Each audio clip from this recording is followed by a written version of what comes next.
CID bureau.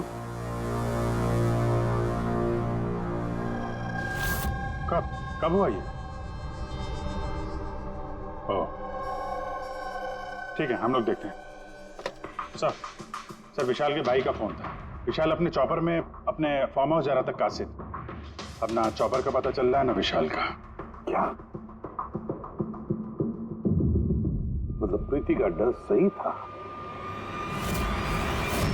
अरे baby, तुमने बेवजह सीआईडी वालों को यहाँ बुला के परेशान किया। सर आप तो जानते हैं ना, ये औरतें कितनी इमोशनल होती हैं, छोटी छोटी बात पे घबरा जाती हैं। बेबी घबराओ नहीं तो और क्या करूं? सर पिछले 6 महीने से रोज इन्हें धमकियां मिल रही है जान से मारने की। यहाँ तक कि मुझे भी बहुत गंदे गंदे फोन कॉल्स आते हैं। लोग मुझसे कहते हैं कि मैं दूसरा पति ढूंढना शुरू कर दूं। वैसे जरा शुरू से बताएंगे क्या हुआ क्या है? सर बड़ी छोटी सी बात है, हर बिजनेस में रिस्क लेना पड़ता है। कभी कंपनीज को प्रॉफिट होता है, कभी लॉसेस होते हैं। इस बार हमारी कंपनीज को काफी लॉसेस हुए, इसीलिए कर्जदार अपने पैसों के लिए ये सब कर रहे हैं। सिर्फ कर्जदार ही नहीं, वो यूनियन लीडर प्रकाश, वो भी भैया के बुरे वक्त में उनका साथ देने के बजाय सबके दिलों में उनके खिलाफ जहर घोल रहा है। सर ये देखिए, कल उनकी गाड़ी पे किसी ने ये चिपका दिया। तेरी जिंदगी की उल्टी गिनती शुरू हो गई है। सर ये बस उन वर्कर्स का गुस्सा है और कुछ नहीं। एक दिन उनका यही गुस्सा तुम्हारी जान ले लेगा। सब कुछ नहीं होगा बेबी, डोंट गेट हाइपर।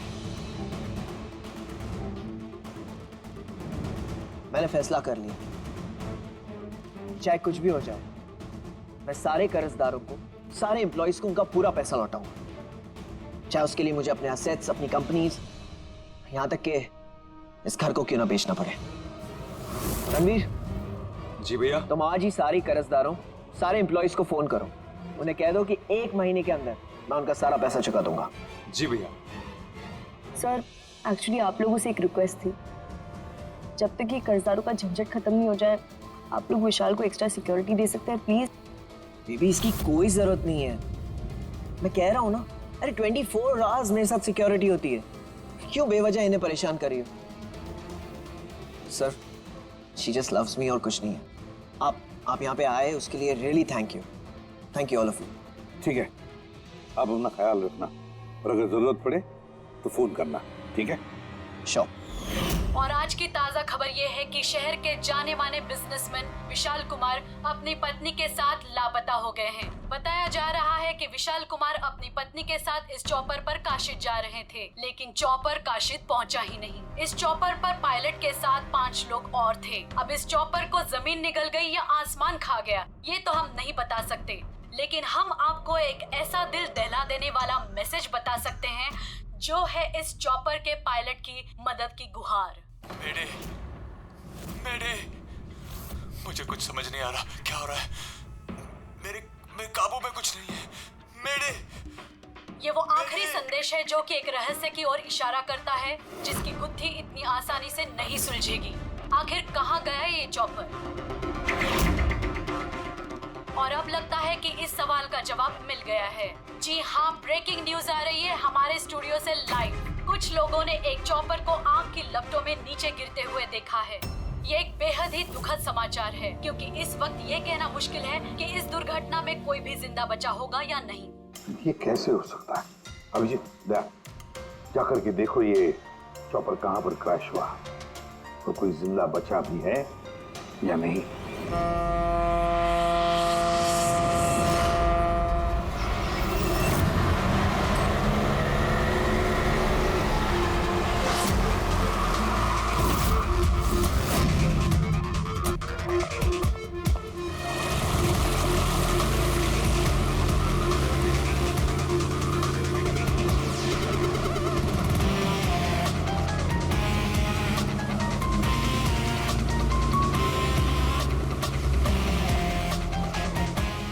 इस तरफ।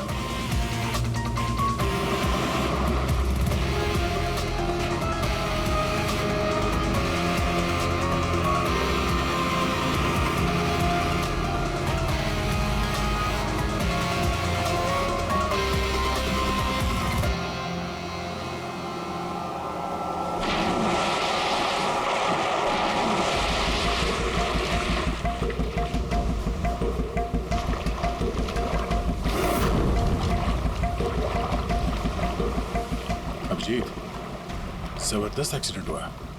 चॉपर का एक एक पुर्जा अलग हो गया। ये तो पता चल गया कि चॉपर यहाँ पे गिरा है। जो भी सुराग मिलेगा यहीं से मिलेगा। लेकिन अभिजीत, समंदर में सुराग ढूंढना कोई आसान काम नहीं है यार। ये तो है यार। महेश सर। कुछ मिला? हाँ सर, हेलीकॉप्टर के कुछ पार्ट्स मिले, सीट्स मिली है सर। लेकिन सर एक लाश भी मिली है। सर, ये लाश विशाल की है या वो पायलट की? सर, लाश को पहचानना मुश्किल है। पंकज, एक काम करो, ये हेलीकॉप्टर के पुर्जे और लाश फॉरेंसिक लैब भेज दो। अब सारों के साथ भी कुछ बता सकते हैं। जीत, महेश जरा बाइनोकुलर देना।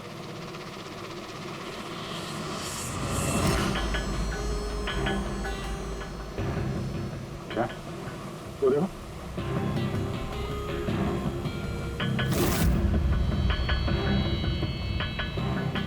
लगता है वहां कोई लावारिस नाव है।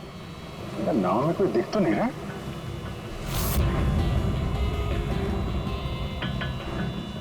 सर, आजकल के जमाने में कोई अपना घर या दुकान भी अकेले छोड़ के नहीं आता।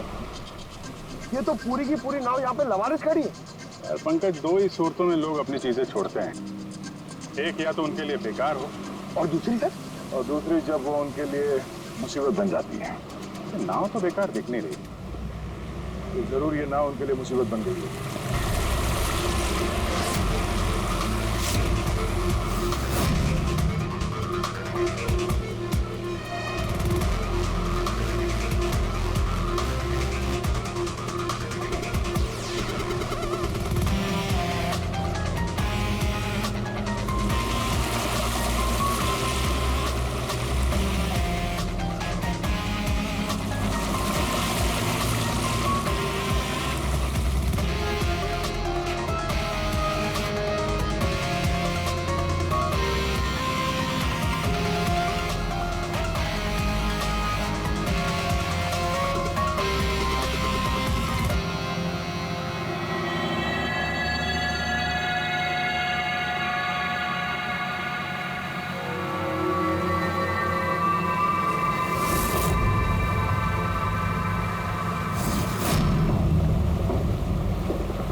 तीन लाशें।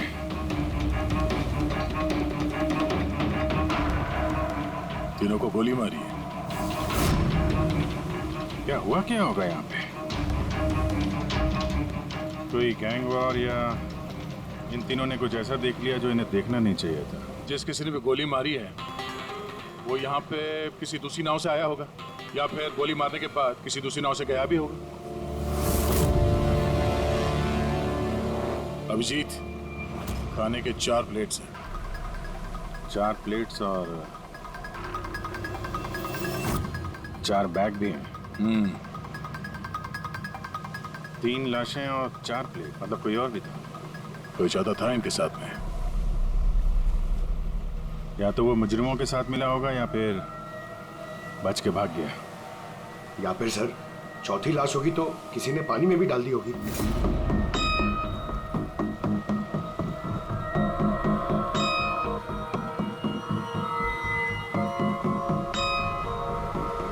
यार, अब सवाल ये उठता है, ये तीनों खून उस चॉपर वाले केस से जुड़े हुए हैं या फिर यहाँ कोई अलग अपराध हुआ इस समंदर में?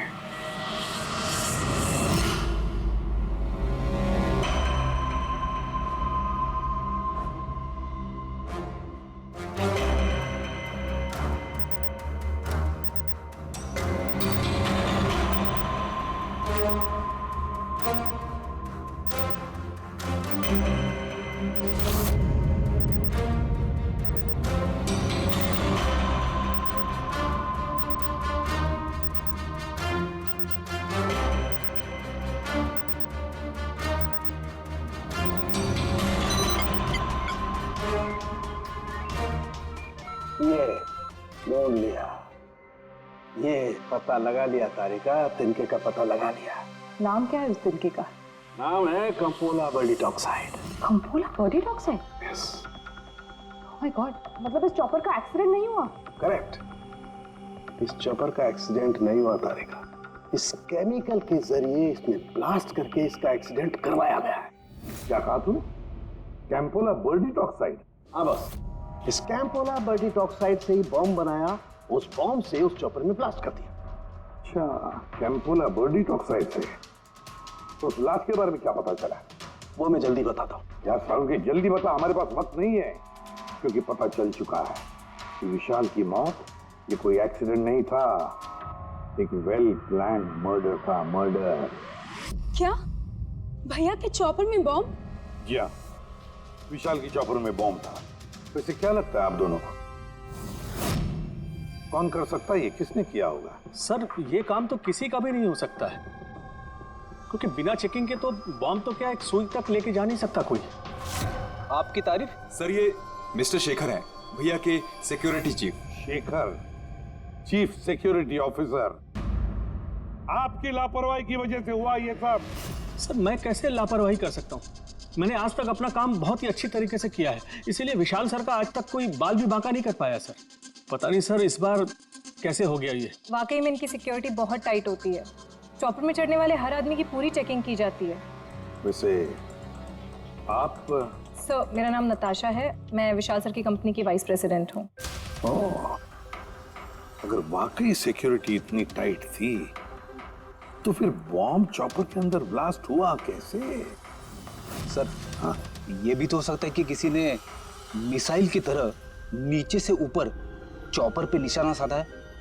हो सकता है, ये भी हो सकता है। और फिर वहां समुद्र में वो नाव भी तो थी जिसमें वो मछुआरे थे जो बेचारे मर गए। शायद उन्होंने मुजरिमों को देखा होगा ये सब करते हुए।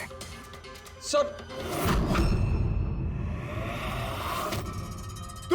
तेरी हिम्मत कैसे हुई यह कदम रखने की? आज मैं तुझे जान से मार दूंगा। एक मिनट, कौन है ये आदमी? सर यही है वो यूनियन लीडर प्रकाश। सर इसी ने मारा मेरे भाई को, इसे अरेस्ट कर लीजिए। साहब मैं उन्हें क्यों मारूंगा? तू ही धमकी दे रहा था ना। अरे लेकिन मैं विशाल साहब को क्यों मारूंगा? मैं तो यहाँ शोक जताने आया था। वाह ये अच्छा है, पहले इंसान को मार दो और फिर आके मगरमच्छ के आंसू बहाओ। साहब ये सच है कि हम लोगों ने उनको धमकी भेजी थी, लेकिन हमने विशाल साहब का नमक खाया है। अरे उनको जान से मारने के बारे में तुम सोच भी नहीं सकते साहब। तो फिर क्यों दी धमकी? साहब जब से उनकी कंपनी में घाटा हुआ, ना जाने कितने घरों में चूल्हे बंद हो गए। अब भूखे पेट दुआ तो नहीं निकलेगी ना साहब। गुस्सा था बस। विशाल साहब को मार के हमें क्या मिलेगा? हमारा फायदा तो इसमें था कि वो जिंदा रहते, हमें हमारे पैसे मिल जाते। और साहब उन्होंने तो वादा भी किया था कि तुम सबके पैसे बहुत जल्द मिल जाएंगे। झूठ बोल रहे हो तुम। सर इसे ब्यूरो ले चलते हैं। नहीं फ्रेडी, ये प्रकाश झूठ नहीं बोल रहा है। विशाल की मौत का जिम्मेदार कोई गरीब मजदूर नहीं, कोई उसका आमिर दुश्मनी है। कोई ऐसा अमीर जो विशाल की मौत किसी भी कीमत पर चाहता है। एक काम करो, विशाल के सारे अकाउंट्स की छानबीन करो, अच्छी तरह से देखो, पता लगाओ क्या कर्जे से बचने के लिए उसने कोई बंदोबस्त किया था क्या। सर जिस नाव में मछुआरों की लाशें मिली हैं उनका पता चल गया है। वो अजय नाम है सर उसका। वो चौथा आदमी वही था जो गायब है। सर हो ना हो चॉपर ब्लास्ट में और मछुआरों के मर्डर में कोई ना कोई कनेक्शन जरूर है। हाँ सर, अजय के घर जा रहे हैं पूछताछ करने। Okay sir. अरे ये अजय का घर कहाँ है? वहाँ लेफ्ट में। लेफ्ट में? हाँ थैंक यू।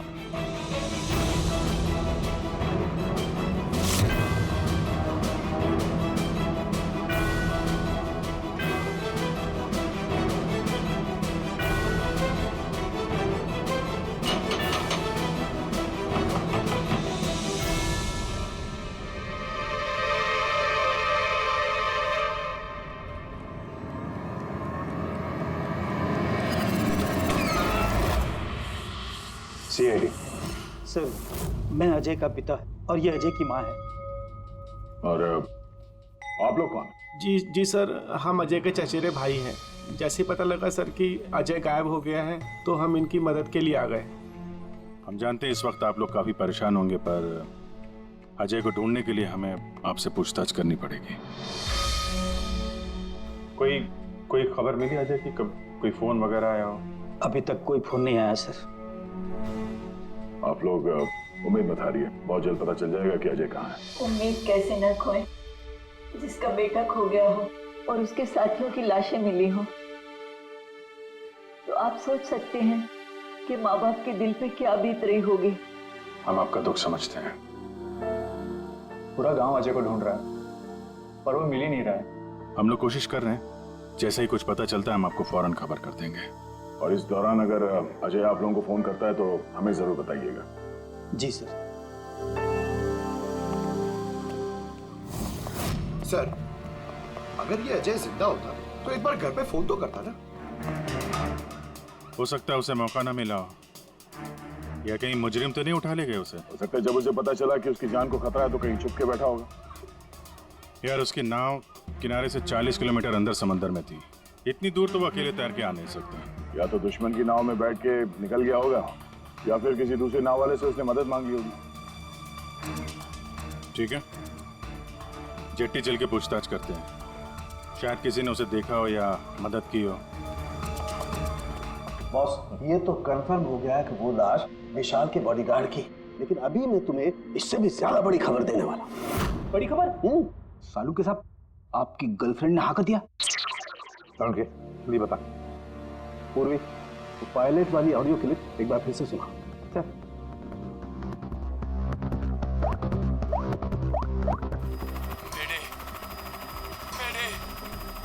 मुझे कुछ समझ नहीं आ रहा क्या हो रहा है। मेरे काबू में कुछ नहीं है। मेरे एक बार फिर से प्ले कर।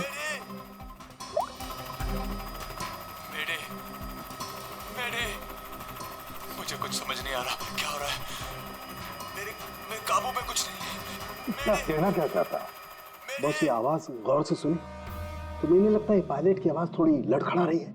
हाँ, डर के मारे आवाज कांप रही है। नहीं, ये डर नहीं है, बस ये किसी नशीली चीज की वजह से।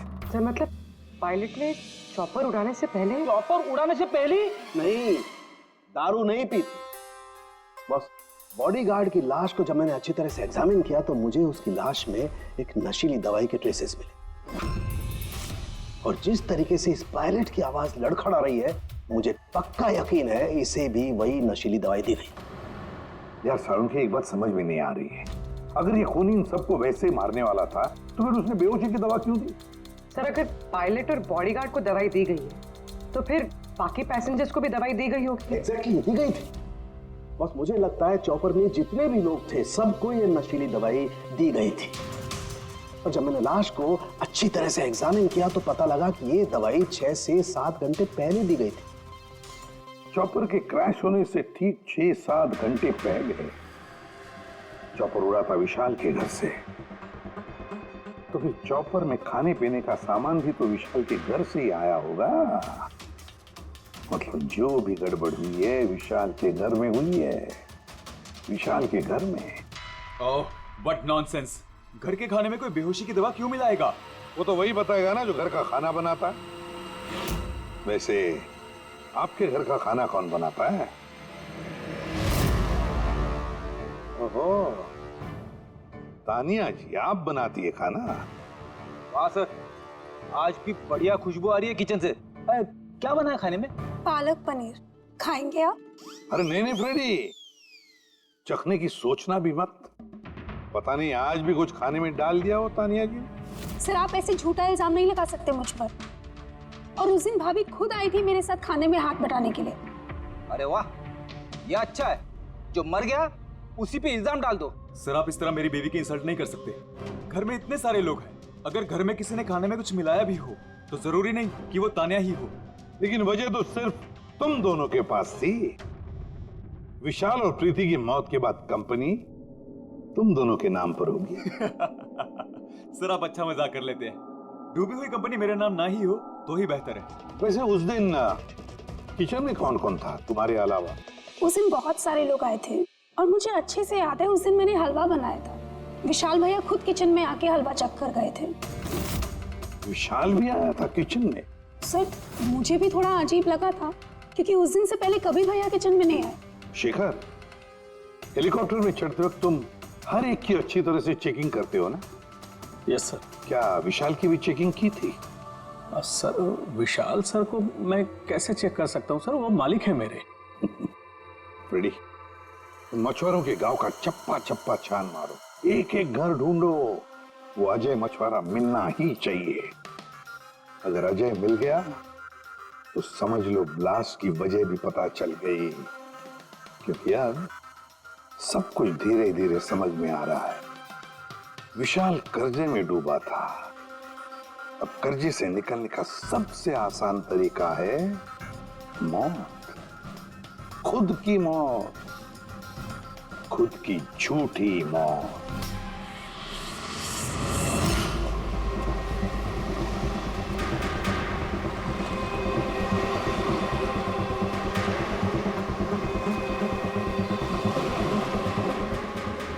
अरे सुनो भाई, ये अजय के साथ जो कुछ हुआ पता ही होगा ना। आप लोगों में से किसी ने उसकी मदद नहीं की? देखो, घबराने की जरूरत नहीं है, हम लोग सीआईडी से हैं। अगर तुम लोगों ने मदद नहीं की तो किसी और ने की होगी। अगर जानते हो तो बता दो। देखिए, अजय हमारा कोई दुश्मन नहीं है। हमें कुछ मालूम होता तो हम अब तक बता दिए होते। अच्छा, जहाँ पे अजय की नाव मिली थी, वो जिसमें लाशें थी, वहाँ और कोई भी जाता तुम लोगों में से मछली पकड़ने? नहीं साहब, उतना अंदर समंदर में कोई नहीं जाता। पता नहीं अजय अपने साथियों के साथ कैसे उतना अंदर चला गया। अच्छा, एक बात बताओ, जैसा अजय के साथ हुआ है वैसा किसी और के साथ कुछ हुआ है अजीब, रोज से कुछ अलग, गांव में, समंदर में, यहाँ जेट्टी पे कुछ अजीब सा देखा हो, सुना हो? पक्का तो नहीं कह सकता साहब, पर आप एक बार मदन से मिल सकते हैं। वो शायद अजय के बारे में कुछ जानता हो। क्यों? ऐसा क्यों लगता तुम्हें? साहब, मदन को किसी ने बहुत बुरी तरह से मारा है और वो रोज की तरह आज जेटी पर भी नहीं आया है। वो अपने बोट की पेंटिंग भी करा रहा है साहब। लग रहा है जैसे कुछ छुपा रहा है। कहाँ मिलेगा मदन? रहता कहाँ वो?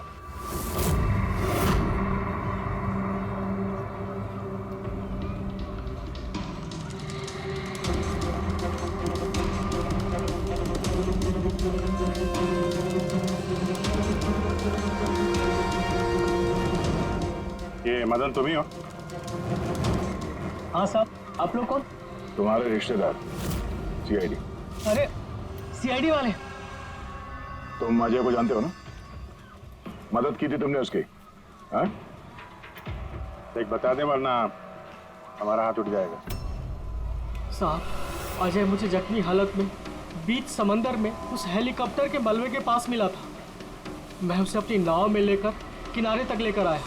अजय बहुत डरा हुआ था साहब। मेरा फोन ले, बात कर, ले, घर बात कर ले एक बार। आराम से, घबरा मत तू। हाँ, कर ले, हो गया। अच्छा, आराम से, और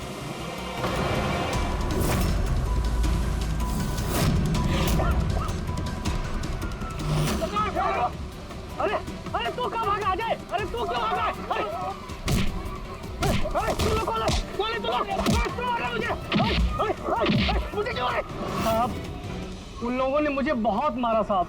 और वो अजय का क्या हो? अरे साहब, बताया तो, अजय भाग गया और उसके पीछे वो गुंडे लोग गए। उन लोगों के हाथ नहीं आया तो उन लोगों ने मुझे ही पीट डाला। ठीक है, कुछ समझ में नहीं आ रहा मुझे। इसके कहने के हिसाब से अजय ने अपने घर वालों को फोन किया था, जबकि उसके घर वाले बोल रहे थे कि अजय ने कांटेक्ट किया ही नहीं। अजय के घर वाले कुछ नर्वस लग रहे थे वैसे, कहीं इनकी घबराहट की वजह कुछ और तो नहीं है। लेकिन अजय के माँ बाप ने बताया कि अजय ने कांटेक्ट किया ही नहीं। एक बात, अजय के माँ बाप काफी डरे हुए लग रहे थे। ऐसा लग रहा है कि किसी वजह से वो सच बताना नहीं चाहते। हो सकता है अजय के फोन कॉल के बारे में उन मुजरिमों को पता चल गया हो और उनमें से कोई अजय के घर वाले के साथ नहीं है, जिसकी वजह से वो हमसे कुछ कह नहीं पाए। सर, वो दोनों चचेरे भाई, उनकी शक्लें याद है सर? इतनी बुरी शक्ल, दोनों गुंडे टाइप लग रहे थे। मतलब अजय ही नहीं, उसके माँ बाप की जान भी खतरे में। किसी भी तरीके से उन लंगूरों को घर से बाहर निकलना पड़ेगा। कैसे? पड़ोसी किस दिन काम आएंगे?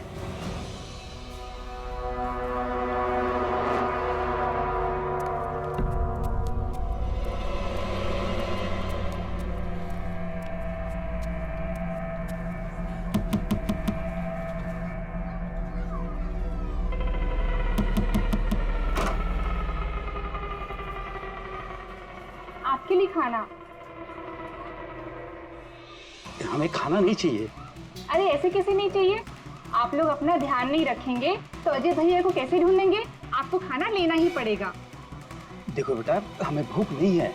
आपको खाना लेना ही पड़ेगा अजय की खातिर।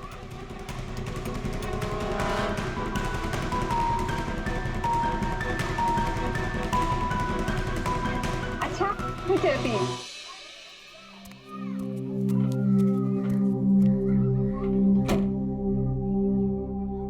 कौन आया है? पड़ोसी की बेटे पूजा खाना लेकर आई थी। मुझे लगा कोई अजय की खबर लेके आया होगा। माँ जी, अजय की खबर? मुझे भी यही लगा कि कोई अजय की खबर लाया होगा। खाने लाई थी ना वो? और कुछ तो नहीं है?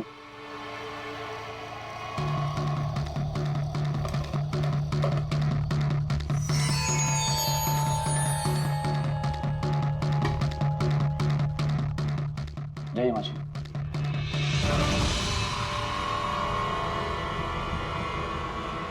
अंकल जी, अजय का क्या हो गया? जमीन खा गई या आसमान निकल गया उसको? अरे इतना घबराए क्यों अंकल जी? कुछ नहीं। छुपा रहे हो क्या? नहीं नहीं, कुछ नहीं। कुछ नहीं, कुछ नहीं। दिखाओ, दिखाओ क्या छुपा रहे हो? नहीं नहीं, बात दिखा, आप क्या छुपा रहे हैं? किसका है? अजय का लेटर है। क्या लिखा है? पता चल गया क्यों कहाँ है?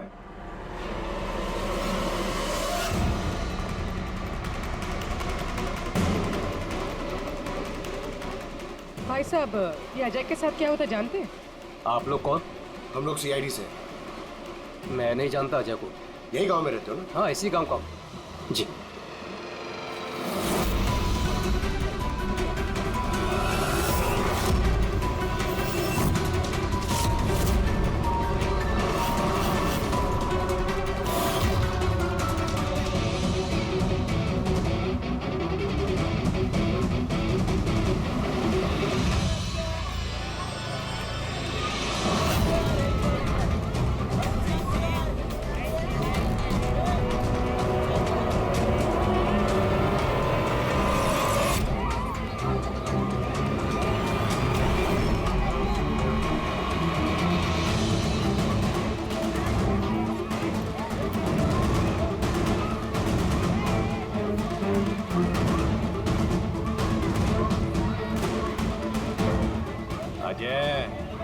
बहुत होशियार समझ रहा था ना अपने आप को। मेरा टाइम खत्म। गलत कह रहे हो चचेरे भाई। सीआईडी? टाइम तो तेरा खत्म। चल।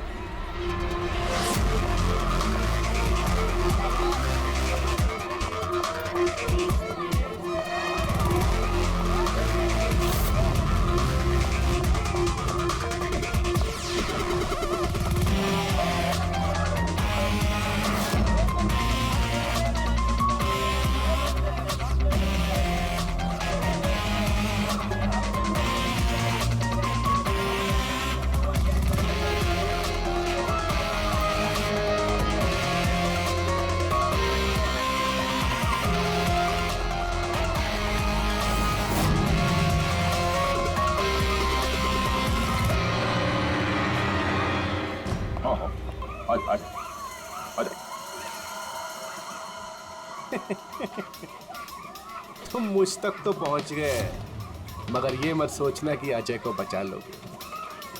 हमारा पूरा गैंग ढूंढ रहा है उसे। तड़पा तड़पा के मारेंगे उसे, तड़पा तड़पा के।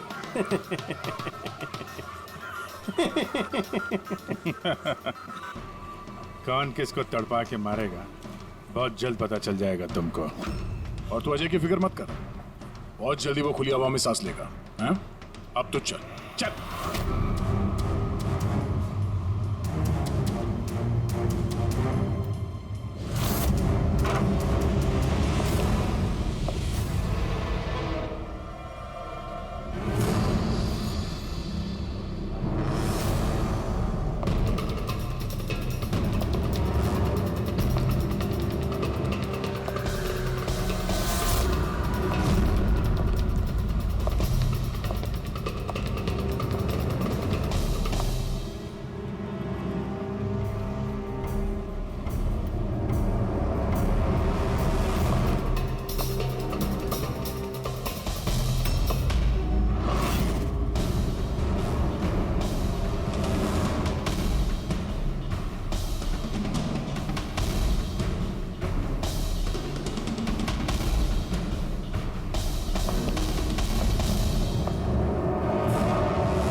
सीआईडी, आपके यहाँ कोई अजय नाम का आदमी रहता है?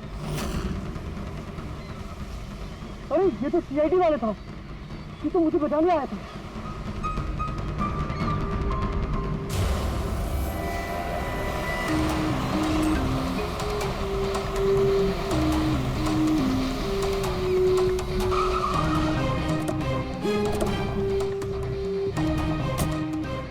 कुछ पता चला अजय का?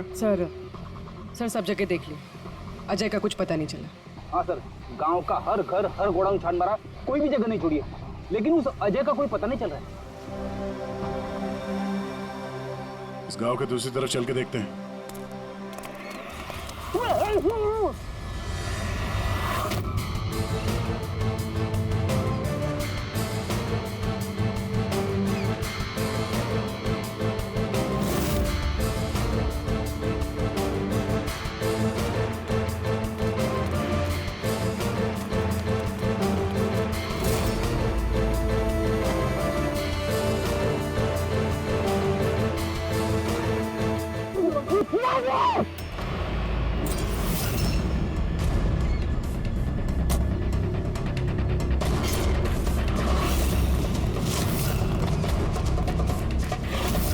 बाप रे सीआईडी, अब तक है। अरे इसे छोड़, अपनी जान मुझे भाग।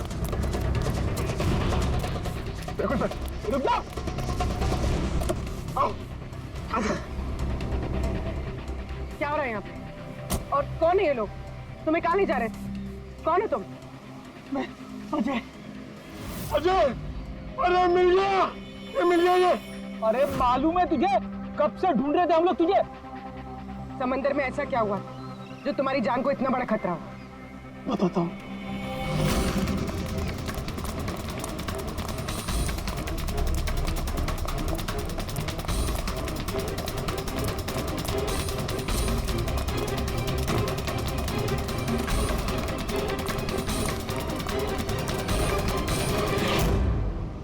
इंसानियत के वास्ते मैं अपने साथियों के साथ उन हेलीकॉप्टर वालों की मदद करने के लिए गया था, लेकिन मुझे क्या पता था कि मदद के बदले मेरे साथियों की जान चली जाएगी।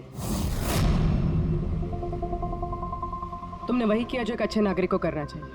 अपने साथियों की मौत के लिए खुद को दोष मत दो। अच्छा, ये हेलीकॉप्टर के मलबे के पास जब तुम गए थे तो तुमने क्या देखा वहां पर? वहां पे किसी को जिंदा देखा था क्या तुमने? हाँ।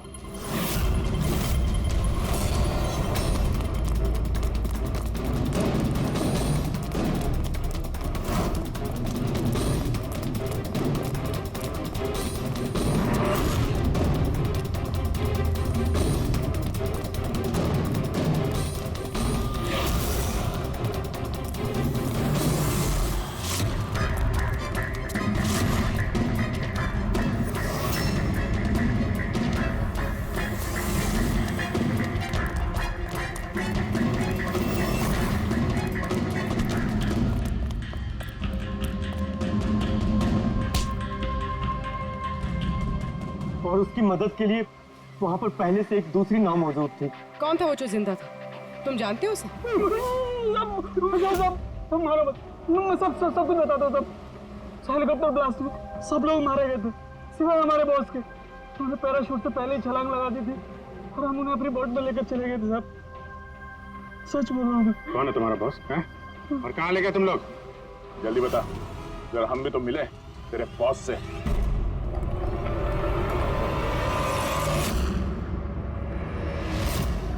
सीआईडी,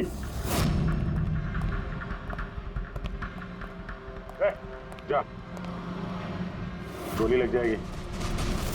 बॉस कहाँ है तुम्हारा?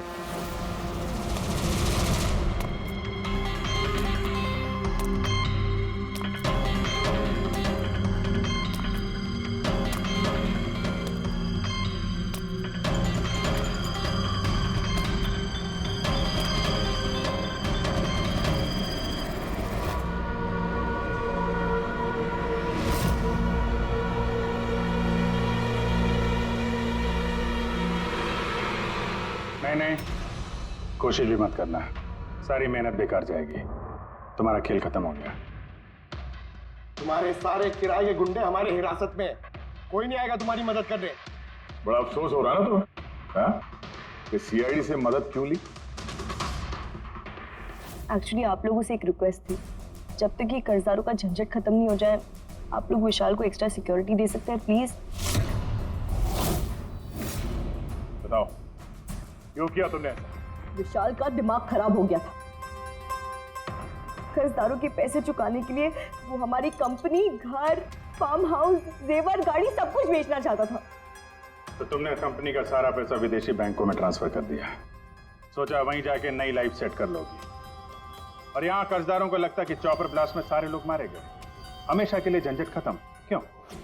हाँ, इसलिए मैंने केमिकल वाला बॉम्ब टिफिन में डाला और टिफिन विशाल को पकड़ा दिया।